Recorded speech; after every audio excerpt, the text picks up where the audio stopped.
Coffee break with Ricky, where I talk about music and everything in between. Today with a little nostalgic Swiss iced tea.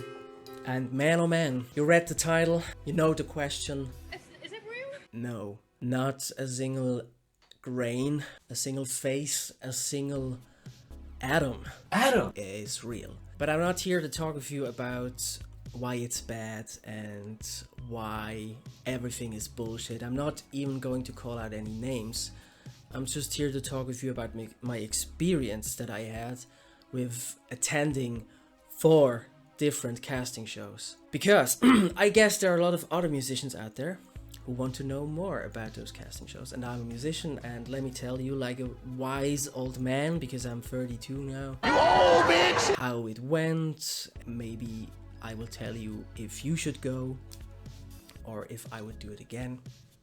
A lot of questions are in the room, but I think the best way to, because this is not scripted at all, I think the best way to tell you what I've experienced is to do it in some categories. So let's start off with category number 1, which is why did I do it?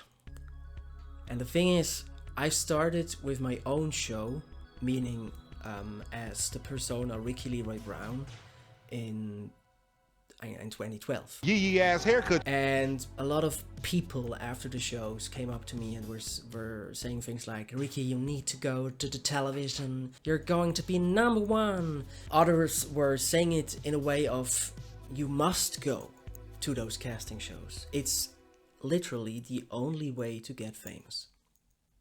And from 2012 to 2019, I was always telling those folks to fuck off because I don't care for that. At that time already, it just smelled like bullshit and fakeness, and I was always really not trying to be edgy about it, but I was just saying no to it to myself and to a lot of other people. So in 2019, a colleague comes up.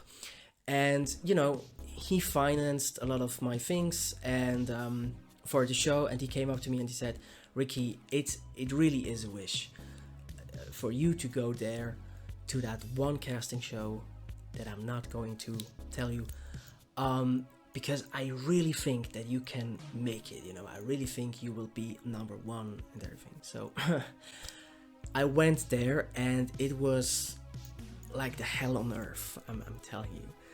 Now, what is important for you to note is that I'm not talking as an actor or as a musical actor or as a model about casting shows. I'm really talking about as a musician, because we musicians, we don't really care for that casting shit. We are looking for other musicians, we are looking for locations, we are maybe looking for a manager. But casting shows are really not the rock and roll way to go with it, you know.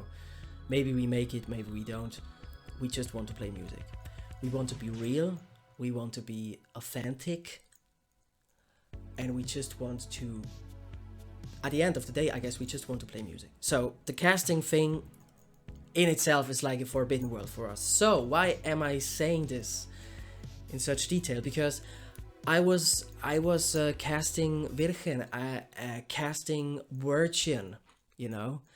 When I went there, it was fake from the beginning on, you know, with different camera angles, with retakes, you know, with emotions that you had to go into, and then you had to redo the emotion that was spontaneous and everything. So, but the funny thing is that within that casting day that I had with that one company, the people were all like cheering for you. They were like, yeah, you're going to make it, I can really feel it. And I was so fucking dumb. I was like, maybe there is something to it.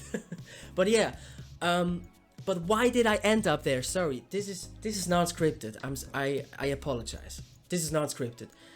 What I wanted to talk about in the beginning, it was the sheer amount of pressure that I felt from that one guy that was telling me, Ricky, you need to go there. But before that, we as musicians, we really think that this is the only way to make it, you know? That was something that I wanted to talk about in the beginning, but fuck off. Okay, I'm in the first casting show. Everything is fine and dandy. Yeah, so they really try to seduce you to the idea that you're going to make it. And here's the kicker. I was there in this one casting show where maybe one or two, you know, jury members are famous. Most of the time, I don't know who these people are, but I knew two of them. And you know, after a television crew visited our fucking house, after I was singing 3 different songs on 2 different days, after I signed several contracts, after I drove around for maybe 4 hours to that one location, I was standing in front of the jury, and it was make or break, you know. And you know, after so many hours of sweat and passion, they were taking the piss out of me, meaning that I wasn't even singing. I just walked down there and they were trashing me. And I mean, that was just, can I use the word ludicrous?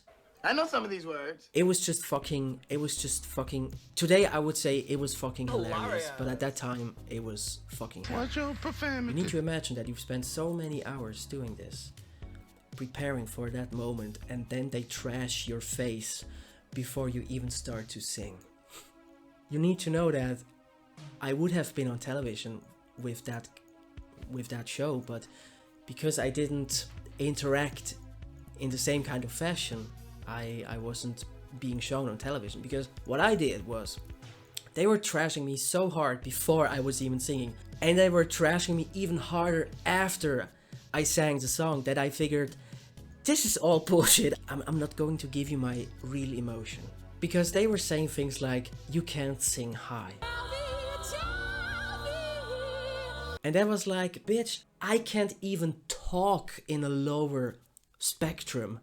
I don't even know how to sing not high. I breathe high notes. Or they were saying things like, they don't feel any passion. And I was playing my own song. And that was the most ridiculous part of it, because they were telling me things like, you can't perform your own stuff. And when I was on stage and they asked me to play a lot of things, I was of course starting off with something, I don't remember. I think it was Church Michael or Queen. Why are you gay? Who would have guessed? But I played two different Queen songs, and then I played one song of mine. Nobody was stopping me, because that was really against the contract, but nobody stopped me, and at that moment I realized, alright, gotcha, bitch. This is all bullshit. I just always replied with, thank you for your feedback, thank you for your feedback, thank you for your feedback. And you know, I don't think I would have made it, you know, further in the contest with being a sassy bitch ass motherfucker, but I think I would have been in television if I replied with my real emotion. Because a lot of people who really know me, they can't believe that story when I'm telling them that I was being trashed and I didn't reply in a sassy manner, but I really did. I was like the perfect, I was a professional musician, because I was thanking them for their inputs, even if their inputs were Schweine können noch nicht Stabhoch springen. Quite funny actually. Then the other thing that I want to talk with you about, and I think that's the last thing, should you go there? Well, if you take a look at certain countries, you can see certain patterns. There are a lot of countries where nobody gives a shit about casting shows. There are other countries where... Would you please shut the fuck up? There are other countries, it's my sister, so I have to reply because it's family. Get the fuck out of here. Yeah, there are certain countries where you don't have a chance if you're not in a casting show. So, the thing is, I don't know.